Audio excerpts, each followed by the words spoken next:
Hi guys, welcome back to my channel. My name is Alondra.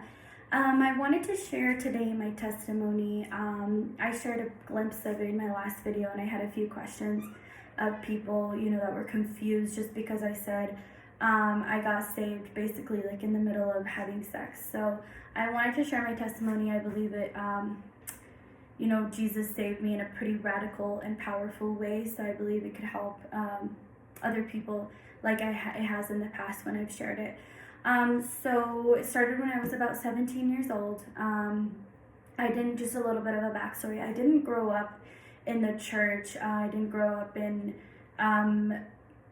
being told I have to live holy or I have to live for Jesus. My mom didn't even believe. My dad had this sense of I believe, but nothing to the point where I know now if you believe, you follow him and you keep his commandments, to love your neighbor as yourself and to love him with all your heart, soul, and mind. So basically how it started was I was 17, and at this point I was living with my ex-boyfriend. I had met him when I was like 12, and my dad used to work in the oil fields like for months and months at a time. So I got to the point where I convinced my mom, it was okay for me to be with him. I was just obsessed with this boy at the time, and for years and years, I lost my virginity to him. I was super young when I met him. So he was everything I knew at that point. So basically, I was 17, like I said. I want to say, I was about 17 when I came to know Jesus. And so it was one day where I was at his house. I had been feeling like a pain in my stomach areas. Like now I know it was my spirit, but I was just like a pain. And so I had this idea that I thought something was happening, to me, and like I didn't know what was happening. So I started, thinking about, what happened? What would happen if I died? What would happen? And so one day I was not a good girl. I was a bad little girl. I would smoke weed all day. I would skip school. I would steal. I would walk into places and just steal things. I was disobedient to my mom, to my dad. I did not look after the well-being of others whatsoever. I was just completely lost. So at this point I started feeling like that pain, and at this point I had been with my ex-boyfriend for years, middle school, high school, and we had never really talked about God. It was never in our even vocabulary, like what being a believer, or even if he believed. So one day we were at his house, we were in his kitchen, and I was like, hey, like, do you just believe, or what do you think about like the Bible and stuff like that? And he was all, I don't believe it. So at this point we fought all the time. Like we would fight and fight. At this point, I think I almost did it to like argue with him, just because I wanted to contradict what he would say. But because I didn't even believe at that point, like I didn't care about Christianity or Jesus or anything like that. So I started arguing with him. I pulled up my phone, I looked up like why it's real or why God is real and stuff like that. I started like telling him like, oh, it says this, like there's been this many prophecies fulfilled, like nobody could have ever known that. And I think as I was reading it, like I was even like, oh, that's pretty crazy. Like that's pretty crazy. I had never like looked at all of the facts and everything like that. So I was even starting to be built up, I think, at that point, but I didn't know. I was just trying to argue with him. So it'd been like a couple hours. That's how long our conversation was about, I was just trying to argue with him and he was trying to argue with me. And so his mom came home, and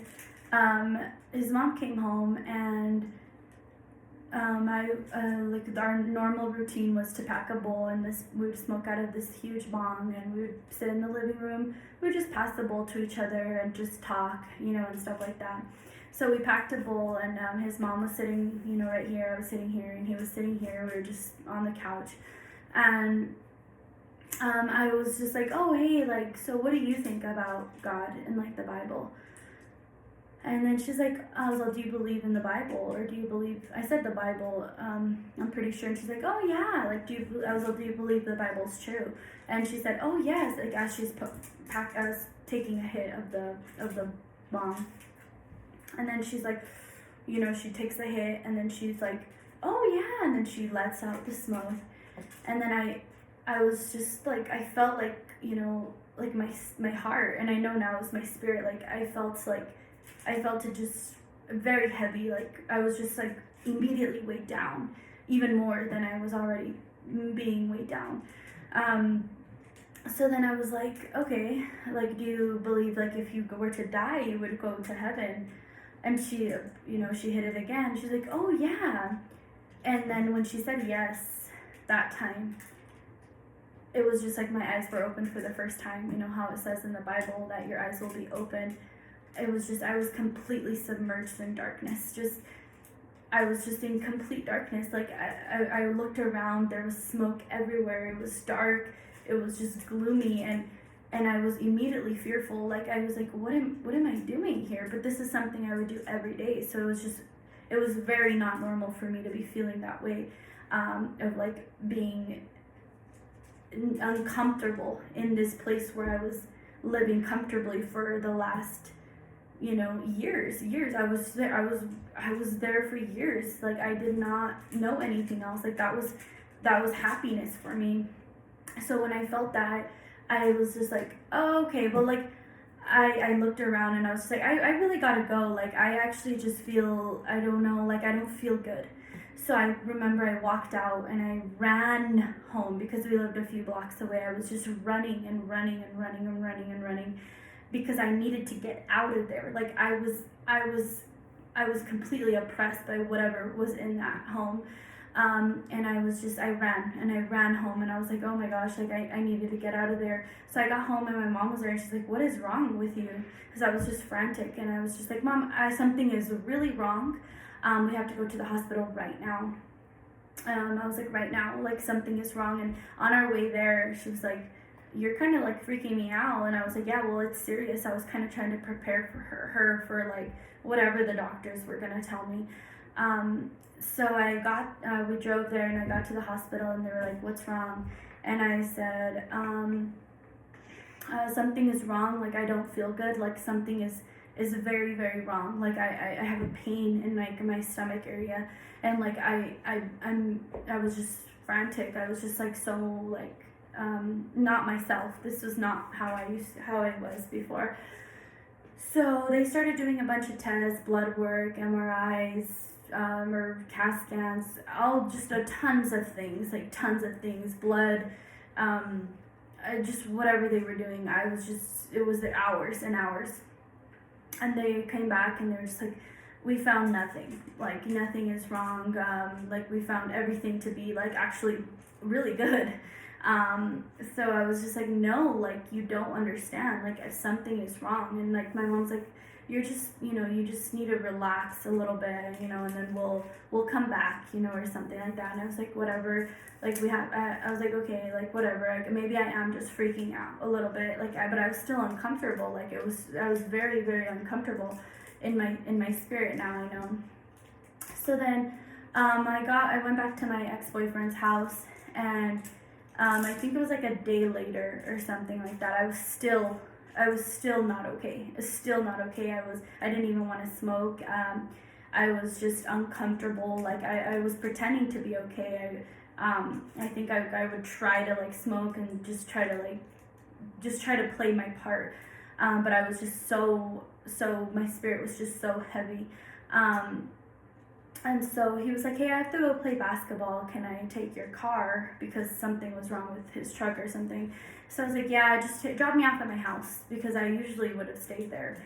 I was like, just drop me off at my house. I haven't been feeling good, and I kind of just want to just hang out there for a little bit. And at this point, he had, betrayed me multiple times. We were kids, though. I really don't blame the situation, but I had two best friends that he had, gotten with, just random girls. He was constantly, being unfaithful to me. But I was just I didn't know anything else, so I was just there, just begging him, like, please, like, just, it's fine, like, I forgive you. And so he had never betrayed me in a way that I felt like I could leave, or I wanted to leave even. So I went, he dropped me off at my mom's house, and I have a sister. She's 2 years older than me. She's a beautiful girl. She got home and she was acting really weird because she lived there. And my sister and I are super close. We've been close since I was little. At this point, obviously, I wasn't around much, so like we weren't, we were still close. She was my sister, but we weren't just like the best of friends like we had been when we were little.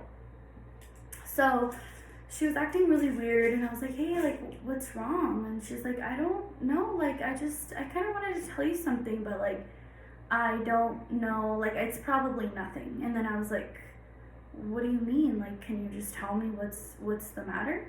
And then before this, I was in my season of, in like the couple days that I had been feeling bad.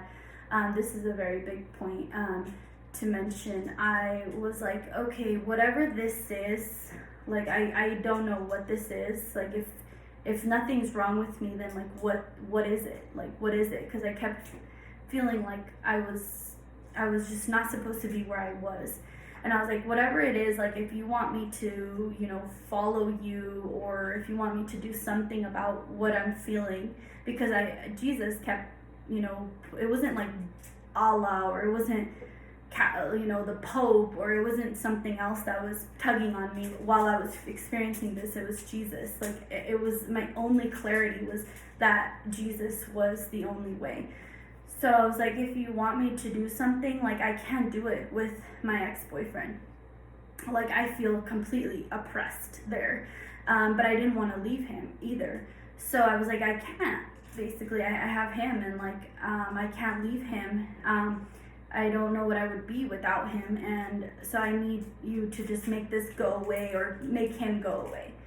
But obviously I didn't. I was just saying stuff. Like, I don't even remember to the exact way I said it, but it was something around those lines. It's like, make this go away, like this feeling of like, in my spirit, whatever was happening, because I didn't even know how to pray. And so I left it alone, and like I said, like the next day, after I found out that I had nothing, I was like, okay, well, if it's nothing, like something, it's something else, So, like I said, I got to my sister's house, or my mom's house, and my sister was there, and she was like, hey, like, I just wanted to tell you something that happened a few weeks ago, but I hadn't seen her, because like the day before she wasn't home. And so I was like, what happened? And she's like, I don't know, it was just a weird message I got from, it was my ex-boyfriend. And then I was like, what do you mean a weird message? Like, and then she's like, he was acting really weird. But I've been with him the last, however long. So she's like, and she showed me, like, he was basically trying to get with my sister, who they were like brother and sister, basically, because I was, like I said, they'd known each other for years, because I was with him for years. And at that point, I was completely shook. Not in the sense of that, oh, he betrayed me. Like, it was more so I was scared, because I was like, oh, okay, whatever this is, immediately I just got like a clarity of like, okay, I did that. Like, the only way that you could have, it's not that he did that, but he did something. The only way that he could have cheated on me with my best friends, and I was there. He could have hit me, and I was there. He never like abused me, but he could have done anything, and I was there. Like, that was the only thing that I was like, I think I look back that I could think of that I would be like, okay, that is crossing the line like too much with my own sister. So I was like, shook, and she's like, are you okay? Are you okay? And I was like, I'm okay. I was just scared because I was like, it is God, because immediately I felt like a sense of like relief, and like a calmness, because I was like, okay, like that's fine. So I texted him and I said, hey, whenever you get back from playing basketball, just leave my keys in the gas or something like that, and let me know when you're not going to be home so I can go and get my stuff, and I never want to see you again. It was very peaceful. It wasn't like, why did you do that? Why did you betray me that way with my sister? Like, it was nothing like that. It was a very calm, like, hey, I just never want to talk to you again. Like, and he was like, what? I didn't want to explain. I wasn't heartbroken. That's another miracle that I believe that God did. That any other time I was devastated, that like the sense of losing him, I was devastated. I would cry, and I would beg him. I would literally beg him, like literally, like on my knees, like begging him to like come back to me. And at this point, like nothing. It was a complete calmness. It was a complete it was just like a complete control of like my emotions, and like I was not heartbroken. I was a little scared because I knew it was God that did that, and I was like, how could you answer my like whatever I had asked like that fast? And today, she could have told me 2 weeks ago. She could have told me when it happened. She could have told me a week ago, but she decided to tell me after I prayed that. So I was like, okay, well, that's really weird, but I still was a little hesitant. I just never wanted to speak to him again. So I went to the garage and I found a Bible, because I was completely, during this time, it wasn't like I was just feeling a feeling, like I felt like I was not who I was anymore, and I was becoming somebody else. And I was just like, this is not who I am. Like, I didn't want to smoke. Like, I would see like that, like whenever I was smoking that time, like I was consumed in darkness, and like I was able to see spiritually. And so I was just like, okay, so I locked myself in my room. I would just come out for like to go to the bathroom, or to even have a bite to eat or something, but I would completely come back into my room. I found a Bible in the garage. I remember I was looking for one, and I found one that my sister had received as a gift years ago. So I opened it and I was just like, okay, like what do you want me to do? Like, how do you want me to start this, whatever I'm supposed to do? And I remember I would look up online, like, has anything ever happened like this to anyone, where like they feel like Jesus is trying to like talk to them or like change them or something like that. And I started by reading. I was just like, okay, well, the first thing I need to do is like read. So I was still like a sense of lost, I guess, because I didn't know who to reach out to. I couldn't talk to my mom. I couldn't talk to my sister. I couldn't talk to my dad. I thought my Christian aunt that I had was super weird. And I didn't want to reach out to her, and she had sons that I felt like I thought they were a little weird too. Now I'm super close to them, but so basically I felt alone, and I felt like I had nobody to talk to about this. I had no Christian friends. I had just nothing, basically. So I decided to just lock myself in my room and just read and just distract myself with, like, I started like watching a show or something like that. So finally, during this time, my ex-boyfriend's just begging me, like, talk to me, like I can explain all these things. And then at this point I was reading, and I was starting to get understanding of like Jesus, and like that he saves people, and I started seeing testimonies of people who were being saved. But at this point I don't believe I was fully saved yet, but I believe that Jesus was speaking to me, to God. He wanted to save me. And I was kind of refuting it, but at this point I was kind of like more accepting, because he removed what I had asked him to remove, which was my ex-boyfriend. I had no distractions anymore, so I was completely in awe of the fact that he answered me so quickly.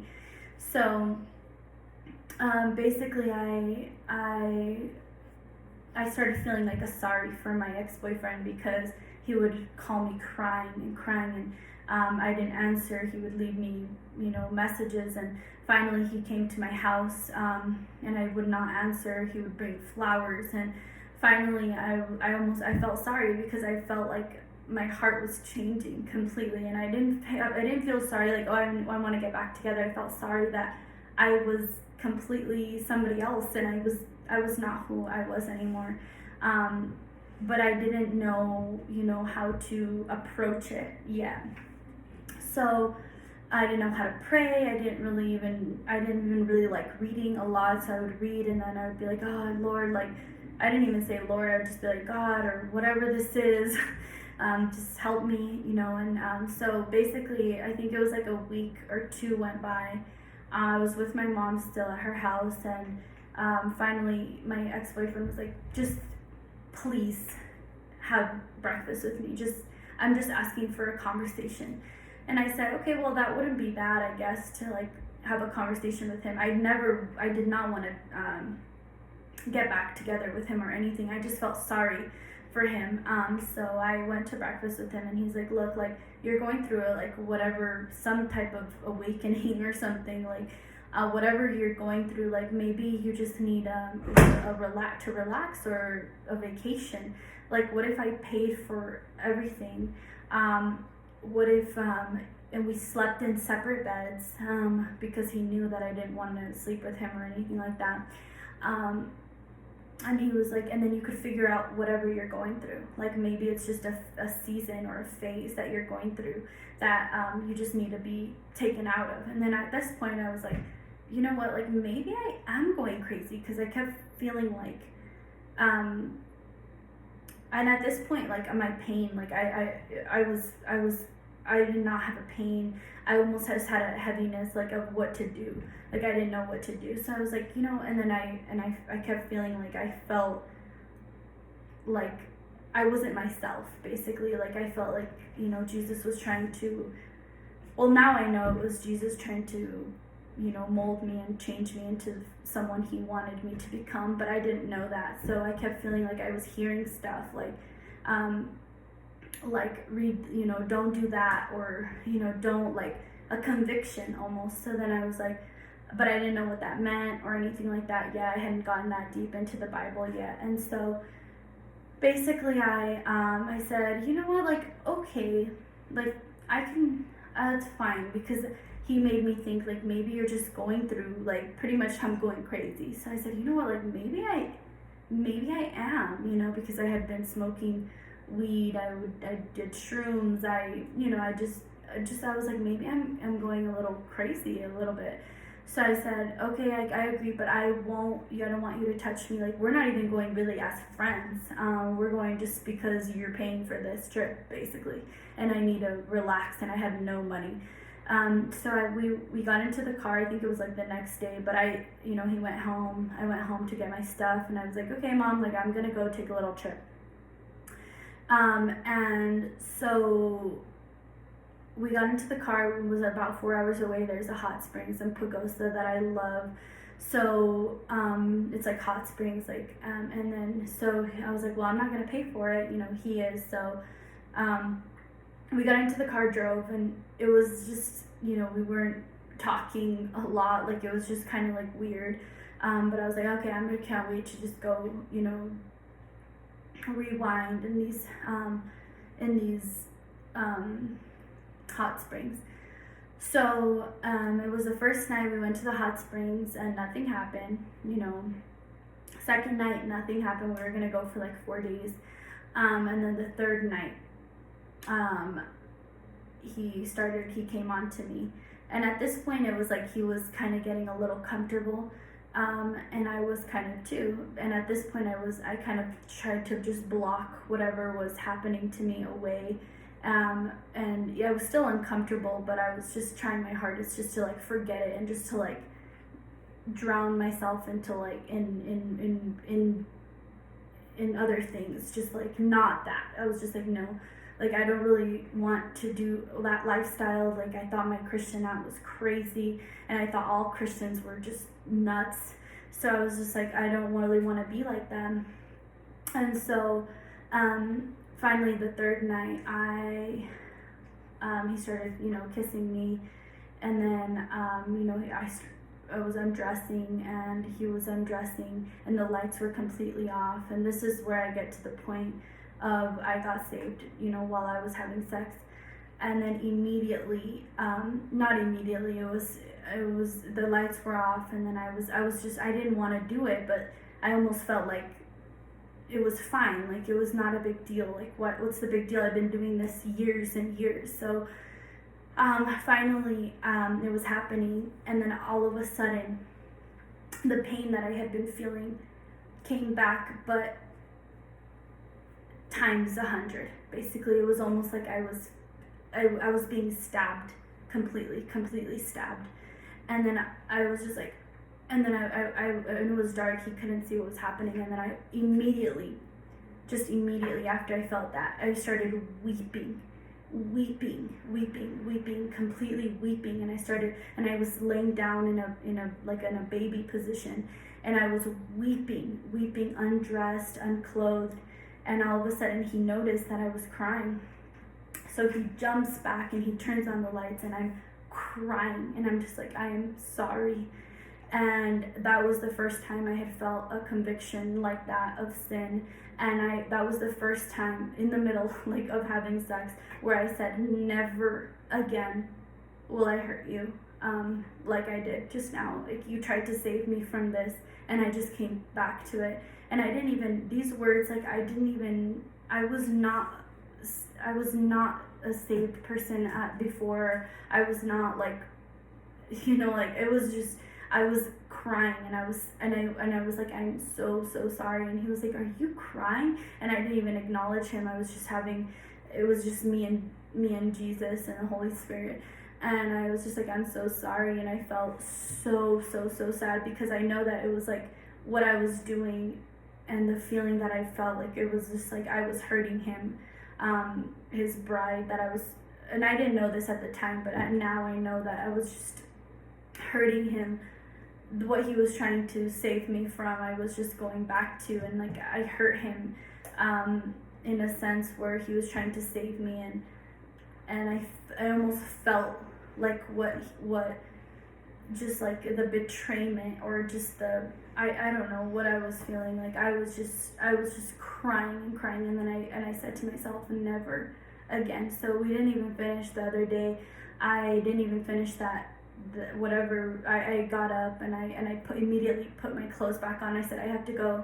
He's like, what do you mean you have to go? I was like, you can stay here, because I was driving. I was like, you can stay here by yourself and find some way to get back home, but I have to go. I cannot be here anymore.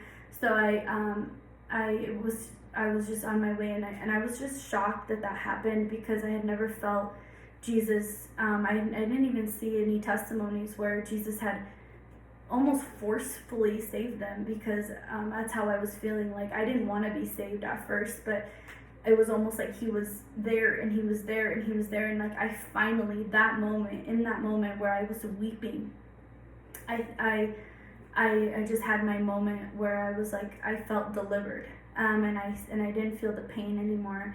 I felt free. I felt like I was somebody else. I was a new person.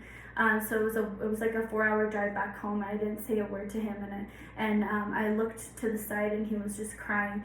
And I knew, I think, at that point, Jesus was, revealing things to me. Like, I know that he was crying because he knew that I was gone. Like, that was, there was no return for me at that point.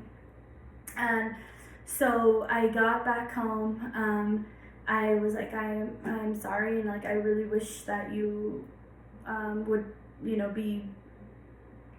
go to church or do something, because I didn't really know how to minister at that point. But I was like, but goodbye. So he went home, and I went home. I started, reading. I started listening to preachers, Paul Washer, just on repeat over and over again. I was completely transformed in that moment, because before, when he was kind of trying to changed me, I still was not fully changed. I knew that I was able to see when at that point when I was smoking, I was able to see for the first time, and that that was darkness. That was a life of complete darkness, and I did not want to be a part of that because I couldn't. Like I almost couldn't be a part of that anymore. So I knew he was working on me, but that point of in the middle of having sex was when I was completely, I believe, set free. So I went home. I started listening to preachers just over and over again. I bought books, Knowing God. I started reading the Bible, completely notes, just completely. So then finally I started trying to minister to my family. I started, they pretty much pushed me aside because I was doing it in a way where I was like, you have to be saved. Like I am, I thought everybody could have that transformation. Like I didn't know God, would work in people in different ways. I thought everybody could just be saved, just like open their eyes, just like, hey, look what you're doing. Like this is really bad what you're doing, and it's dishonoring to God. But I thought everybody could, be that way, but they couldn't. So I would be like, hey, if you don't change, like you're gonna go to hell. That's what the Bible says. Like you will go to hell. And I started telling the people I was closest to about that they're gonna go to hell if they don't believe in Jesus and accept him. And so I pushed my mom even told me at some point that she wishes that I was even like how I was before than how I am now, because I was bad before. But she was like, I can't stand this side of you, just because I was very persistent. I was like, you know what, like you gotta be saved. And so people started pushing me away, but then I started going to church, and I started meeting people. I reached out to my cousins because I was like, oh, who do I know? And my cousins, I started hanging out with them and just trying to build a community. I started having Bible studies at my house. I was just on fire after that. Like I was just like, no going back. And there, I saw so many cool things along the way. I eventually had to move out just because I wanted to experience. Sorry, my baby. I wanted to experience Jesus in a new way, and I felt like I needed to, kind of leave. So I ended up moving out. Can you over there? I ended up moving out with my sister and our friend. And I did not have a lot of money at this point. Like I just was pounding people with Jesus. Like I was just trying to live for Jesus, and I didn't care about anything else. So I'll just share a quick testimony. So one of the cool things that God did when I first got saved, because I was so young in my faith that I was like, Jesus, like what, why did you even call me if everyone's rejecting me and the message that you've given me? I was like, what do you even want me to do at this point? So I was a pharmacy technician, and I had moved out, and I was with my friends, with my sister and her friend, or our friend, and I moved out. And I was living paycheck to paycheck to paycheck. I was living paycheck to paycheck to paycheck, and so one of the cool things he did when I first got saved, that I believe could bless somebody, was whenever I got home, or whenever I got, I was supposed to go to work. I was at home at my apartment, and I was supposed to go to work, and I had no money. I had no food, and I had no money whatsoever. And so I was like, you know what, like I'll go to my mom's house.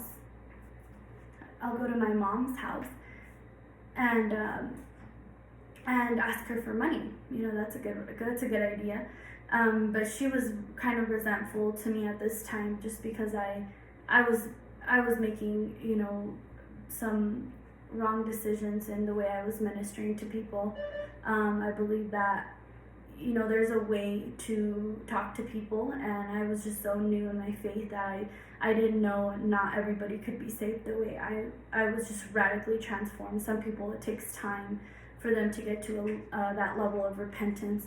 And it was so new. I don't blame them just because it was so new for them to see. Like, I was just, smoking weed all day, disobedient, stealing, bad words with my ex-boyfriend, living in complete sin, darkness, to all of a sudden I am this girl who wants to tell everybody about Jesus. All she wants to do is talk about Jesus and do stuff that involves Jesus. Like, everything was just Jesus. And so it was just hard for them to accept it. So basically what happened after that was I went to my mom's house, and I was like, okay, I'm gonna ask her, and then I'm gonna go to work. I'm gonna ask her for some money, and then I'm gonna go to work. And then I went to her house, and then she was home. It was super early because my shift was like at 10 or something, and it was like 8. And I was like, hey Mom, like, I don't really have any money. I was wondering if I could borrow $7 and I'll pay you back. No, I don't even think I said I'll pay you back. I just said, can I borrow $7 just so I can have lunch for today? I haven't ate anything, and I'm not even off till like 8 or something like that. So she was just like, oh, okay, let's sit down in the kitchen, in the dining area. And I said, okay. And then she said, and she pulled out like $7 she had cash. She's like, I'm gonna lay this here, and she's like, and I want you to remember, where we're at, and I want you to take this, but I also want you to remember that I gave you this money. So God isn't providing for you. I'm providing this for you because you don't have any money. And like I said, my mom is amazing. I believe that this is just the way it had to happen for me to be where I am right now. But so then I was just like, when she said that, I almost didn't want to take the money, but I was so hungry that I was just like, okay. And like, I was just like, okay. I wasn't even going to argue with her. I just said, okay, I have to go. So I took the money and I was driving, and then I was so saddened because I was trying to talk to her about Jesus for months and months now, and nobody was listening to me. And she was my mom. I love her so much. She's my mom, so I love her so much. So I remember driving, and I had taken this route to work so many times. And so I remember driving, and I remember crying, and I was just like, well, why, God? Like, why, what do you want to do with me? Like, you saved me, and like, what? Like, my mom hates me. My mom is telling me this, and that really hurt me when she said that God doesn't provide for you, I provide for you. So I was just like, what is happening? So then I was so disoriented, like I was crying that I missed the turn to go to work. So I was like, oh my gosh, like now I'm gonna be like late and stuff like that. So I turned around, and then there was a homeless guy right there, and there was a stoplight, and then a homeless guy. And I never go through here, but I had to go through there because of the way I had missed the turn because I was hysterical. I was just like, why? What is the reason for all of this? And so I heard the Holy Spirit say, give that homeless man your $7. And I said, absolutely not. Like, no way. Like, my stomach was growling at this point. Like, I was so hungry that day.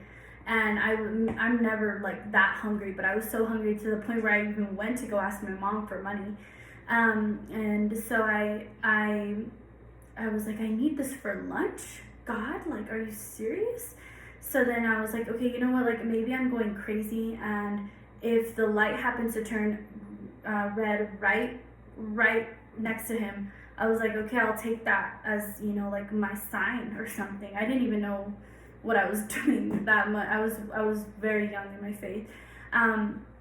So I remember I was all the way back here, and I saw the homeless guy because I was on this end, and he was pretty far. So I remember it was green. No, it was yeah, it was green. And then I was like, all right, I'm gonna make it. And then it was yellow. And then I was like, oh no. And then it was red. And then I looked to my side, and he's right next to me, literally right next to me. It turned red, and I said, oh my gosh. So I rolled down my window. I grabbed the $7, and I just gave it to him. And I said, God bless you. And then I was so upset though, like I was just like, really, like I'm not even gonna have anything to eat. And then I was like, okay, well, you know what, like it is fine, like Jesus obviously told me to do this. So I rolled up my window and I went to work. So then I was just like thinking throughout the day, because I have a couple hours I have to work before I have lunch. And I used to work at this building where there was like a medical center, and there was a pharmacy inside this medical center full of different specialists and stuff like that. And then inside that building, here's the pharmacy, and then right next door inside the building, and then there's chairs everywhere to sit down. There's like a little lunch breakfast type of place right next to it. And I didn't know those people. Like I was every time there was lunch, I would just go do my thing. So finally I was thinking about the verses I had read in my throughout my conversion of this time. So I was like, you know what, it says in the Bible that man should not live by bread alone, but by the very words of God. So I was like, you know what, like for lunch, I'm going to read the Bible. Like that's exactly what I'm going to do. And I was like, okay, so that's, we're not even supposed to live by bread, so I was like, you know what, okay, it's fine. And I was so hungry still. And so I went to go sit down. I grabbed my Bible. I opened it up because I took my Bible everywhere. I opened it up in the little seating area, and I opened it. And then I was just reading, and I see this man from my peripheral come towards me. He's wearing white because he was the chef. He was wearing white shirt and then a white apron. I could just see white. And he was coming towards me, and he had a box of like a to-go box of food. And then I was just like, and so I kind of look up, and then he was like, hey, like I don't know why, but I feel like I have to give this to you. Like would you accept it? And then he's all, it's a green chili. I live in New Mexico, and I love green chili. And he's all, it's a green chili bacon breakfast burrito. And then he's like, would you take it? And so I was like, yes, thank you. And he's like, are you reading the Bible? And I was like, yes. And then he was like, oh, God bless you, or something like that. And so he left, and then I was just shocked. I was just like, I cannot believe that God not only cares about like what kind of sauce I would like in my burrito, because that is exactly what I would have ordered. I love green chili. You can do red or green. I love green chili. I love not really anymore, but I love bacon in my burritos. And I was just like complete awe. I was just like, I cannot believe that Jesus cares this much. And that was the first like real type of like, I believe, supernatural like way, because I believe that everything that happened that led to the point he was just like trying to tell me that no, I provide for you and I take care of your needs the way that I would even order it myself. So I read on later that though your mother and father forsake you, the Lord will take you in. And like he literally took me in, and he just took care of me. And since then, I've had a lot of experiences, but that was one of the cool things that really, really helped my faith, because I was still so young in it. And when my mom told me that she was my provider, and not Jesus, in a mocking way, I was really distraught. So God showed me that he is my provider, and that he is alive, and that he cares about, even the food that I eat. So that was really cool, but I just wanted to share that just to encourage somebody. That was years ago. I've been saved for about 8 years. I met and married my husband in 3 months. About 7 years ago, I pretty much married really shortly after I got saved. It was about a year that I was seeking after God, saved, and then I met and married my husband. Met him and married him in 3 months, and we've been married for 7 years. We have 2 little girls. We love Jesus. He is an inspiration to our family, and he encourages us to, live godly lifestyles the way that Jesus intends for us to do. He just encourages us, and he's been really radically saved by God before we even got married. And he used to sell drugs, and Jesus has a strong anointing in his life as well. But we're trying to teach our girls to live righteously, and they love Jesus. We try to, really train them up in the ways of God. We have strict, rules, but we believe that God is glorified in the way that he's guiding us to teach our children. So God bless you, and I just wanted to make this video to kind of clear things up in my last video, because people were confused. But God is so good, and if he can save, even Peter on his way to kill Christians, or Paul on his way to kill Christians, he can save anybody in their filth, in their wickedness, in their unrighteousness. And he decided to save me from my complete wickedness that I was living in, and completely transform me and save me. So God bless you guys, and I hope this encouraged you guys to know that God still saves and God still redeems, and that even 8 years later, Jesus is everything, and Jesus should be the only priority in our life. Well, not the only, the first priority, and then, of course, everything else follows. So God bless you guys, and thank you so much for watching.